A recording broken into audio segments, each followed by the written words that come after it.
শোনো না, অনেক দিন তো হয়ে গেল। এবার তো আমার মনে হয় আমাদের বেবি নেওয়া উচিত। আচ্ছা, বাবা, সেক্স কি? বাবা, এগুলো কেমন কথা বলছো তুমি? বলো তো। তুমি দেখতে পারছো না আমি আর তোমার বৌমা ঘরের মধ্যে বসেছিলাম, গল্প করছিলাম, বলা নেই কওয়া নেই হুটহাট করে ঘরের মধ্যে ঢুকে পড়লে। আচ্ছা, তুমি ঢুকেছো ভালো কথা, এগুলো কোন ধরনের কোশ্চেন করছো তুমি? তুমি যাও, যাও বলছি। আমি আমি আমি তোমাকে বাইরে গিয়ে বোঝাচ্ছি, যাও। সাজিদ, তোমার বাবা এগুলো কি উল্টাপাল্টা প্রশ্ন করতেছে তোমাকে? আরে সেটা তো আমিও বুঝতে পারছি না। বাবার তো বয়স হয়েছে, কিন্তু তাই বলে এমন উল্টাপাল্টা কথা বাবা কেন বলবে? আচ্ছা, এক কাজ করে চলো, বাবাকে গিয়ে জিজ্ঞেস করি। হ্যাঁ, চলো।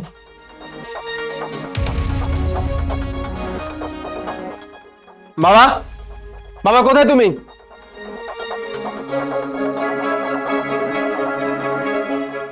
কি ব্যাপার বাবা, তখন তুমি রুমের মধ্যে আমাকে এসব কি জিজ্ঞেস করছিলে?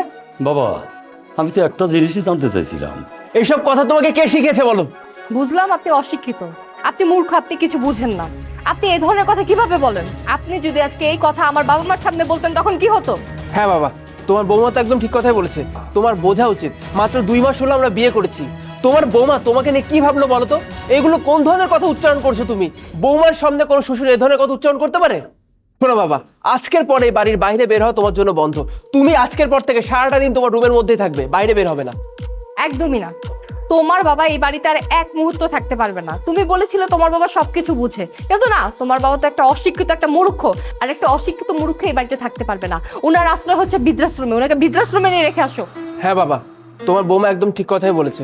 তোমার বৃদ্ধাশ্রমে চলে যাওয়া দরকার। তাছাড়া আজ বাদে কাল আমাদের যখন সন্তান হবে, আমাদের সন্তানের সামনে তুমি যখন বলবে যে বাবা সেক্স মানে কি, তখন আমাদের সন্তানের মেন্টালিটির উপর কি ধরনের প্রেশার পড়বে একটাবার ভেবে দেখো তো। আমি তোমাকে হাত জোর করে অনুরোধ করছি বাবা, তুমি প্লিজ বৃদ্ধাশ্রমে চলে যাও। তুমি অনেক কিছুই বোঝো না, কোথায় কি ধরনের কথা বলতে হয় সেগুলো তুমি কিচ্ছু বোঝো না। তোমাকে দিয়ে ভবিষ্যতে আমাদের অনেক বিপদে পড়তে হবে। তাই বলি কি বাবা, তুমি প্লিজ বৃদ্ধাশ্রমে চলে যাও। তুই একদম ঠিক বলেছিস বাবা।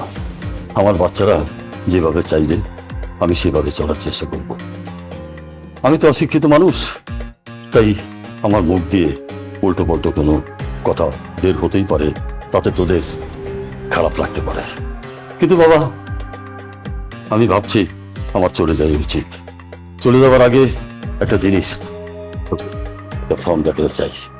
এই যে বাবা, এই যে ফর্মটা দেখছিস না, এই ফর্মটাতে সাইন করে দিলে আমার পেনশনটা আমি পেয়ে যাব। এখানে লেখা আছে ACX, সেক্স। বাবা, তুমি এইটার কথা বলছিলা? হ্যাঁ বাবা, আমি এটাই বলেছিলাম। তারপরেও আমার মনে হয়েছে তোমরা ঠিকই বলেছ। আমার ভুল কথার জন্য বাচ্চাদের উপর খারাপ প্রভাব পড়তেই পারে, তাই আমার চলে যায় ভালো। আমি অশিক্ষিত মানুষ, জীবনে একটা ভালো কাজ করেছিলাম, তোমাকে লেখাপড়া শিখিয়েছিলাম। মা বাবা বাচ্চাদের লেখাপড়া শিখায় বিপদের দিনে সাহায্য সহযোগিতা যাতে তারা পায়। মা বাবা বুড়ো হয়ে গেলে সে আশাটাই করে, কিন্তু থাক সেসব কথা। মা বাবা বুড়ো হয়ে গেলে কি হয় জানো? তারা বাচ্চাদের মতো হয়ে যায়, বাচ্চাদের মতো প্রশ্ন করে, বাচ্চাদের মতো আচরণ করে।